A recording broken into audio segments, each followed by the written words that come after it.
ضلع نارووال کے مقامی ہال میں اجتماعی کاشتکاران برائے فصل گندم پروگرام کیا گیا، جس میں ڈپٹی کمشنر نارووال محمد طیب خان چودھری، افتخار احمد ڈپٹی ڈائریکٹر زراعت توسیع نارووال، AR گورایا بانی قائد مرکزی چیئرمین آل پاکستان لمبردار ایسوسی ایشن رجسٹرڈ کے ہمراہ نمبرداروں اور اہل علاقہ کی کثیر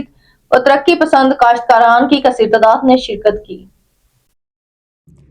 پروگرام کا مقصد فوڈ سیکیورٹی کے ضامن فصل گندم کے مرحلہ وار نگہداشت کے متعلق آگاہی دینا تھا۔ ڈپٹی کمشنر ضلع نارووال نے کاشتکاروں کو تمام حکومتی اسکیم کے ذریعے تمام سہولیات کی یقین دہانی کروائی اور محکمہ زراعت کے عملے کو کسانوں کی فنی معاونت اور کسان کارڈ کے ذریعے زرعی مداخل کی بروقت اور کنٹرول ریٹ پر دستیابی کی ہدایت کی۔ ان کا مزید کہنا تھا، حکومت پنجاب ہر سطح پر گندم کے کاشتکاروں کو سپورٹ کرے گا اور ڈپٹی ڈائریکٹر زراعت توسیع نارووال افتخار احمد نے کاشتکاروں کو مناسب خرچے سے منافع بخش پیداوار حاصل کرنے کے طریقہ کار کے بارے میں آگاہ کیا۔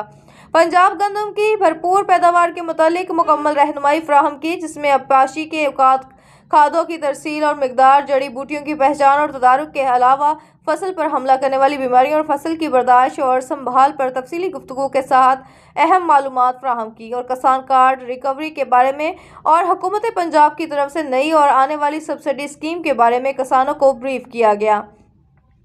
AR گورایا نے اس موقع پر خطاب کرتے ہوئے کہا، کاشتکار محنت کریں اور ماہرین پر عمل کریں۔ لمبردار میں حافظ اصغر علی طور، لمبردار ممبر سپریم کونسل پاکستان ایپلا، الحاج چودھری محبوب لمبردار فنانس سیکرٹری تحصیل نارووال، چودھری محمد سرور لمبردار نائب صدر تحصیل نارووال، کیسر خان لمبردار